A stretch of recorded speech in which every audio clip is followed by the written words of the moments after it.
sobre a passagem de Silvio Berlusconi pelo poder na Itália, nas suas mais diversas formas, como dirigente esportivo, empresário da construção civil, da mídia também e como primeiro-ministro por 3 vezes na Itália. Bom dia, professor. Boa semana para o senhor. Bom dia, Colombo, e todas e todos que nos acompanham. Olha, sem ser jogar confete desnecessário e falsa, vai sendo absolutamente verdadeira, a Priscila fez uma síntese perfeita, brilhante da figura e concisa e das questões centrais da figura do Berlusconi, da figura pessoal, da figura política e do significado dele para a Itália e na Europa, na conjuntura pós-queda do Muro de Berlim, a 9 de novembro de 1989, conjugando com as questões específicas da Itália, a Operação Mãos Limpas. Eu acrescentaria somente à exposição que ela fez alguns pontos.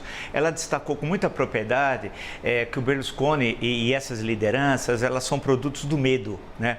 Da crise da democracia liberal. Então você impõe um medo, aquele estado de bem-estar social que foi criado na Europa Ocidental pós-Segunda Guerra Mundial, em grande parte ele é produto da União Soviética, para se contrapor ao domínio da União Soviética na Europa Oriental, né, que era simbolizado, grosso modo, pelo Muro de Berlim, a cidade encravada na RDA, na República Democrática Alemã, na Alemanha Oriental. Então se construiu um estado de bem-estar social na Alemanha Ocidental, França, no caso da Itália, etc., que era parte com o Plano Marshall, com os recursos norte-americanos e com rápidos milagres, que eram chamados à época, como o milagre italiano, em certo momento, econômico, que eu estou me referindo, e assim por diante, né? E com um parlamentarismo, teve um plebiscito, né?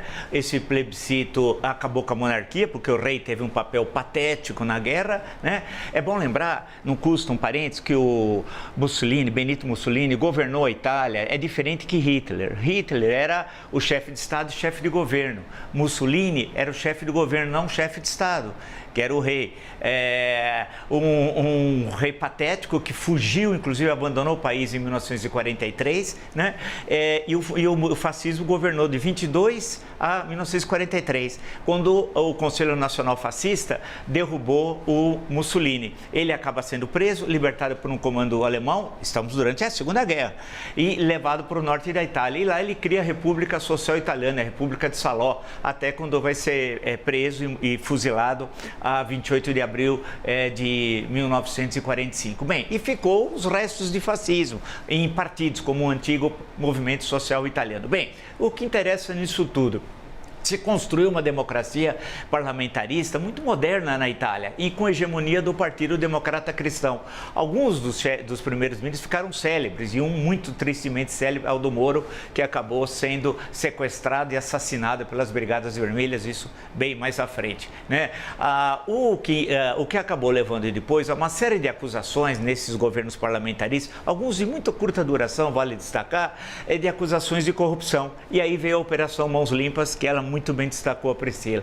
E a Operação Mãos Limpas tinha um discurso muito parecido, vai ter aqui, com o caso nosso da Lava Jato. Tanto que livros publicados na Itália e aqui no Brasil, teve introdução, um deles, uma longa introdução de Sérgio Moro. E ao destruir a velha política, não se construiu a nova política, pelo contrário, abriu espaço para aventureiros. E o Silvio Berlusconi, um sujeito imoral, envolvido nas festas bunga-bunga com o Gaddafi, com o ditador da Líbia, o caso da Ruby, dessa menina menor de idade, e escândalos de todos os tipos, né?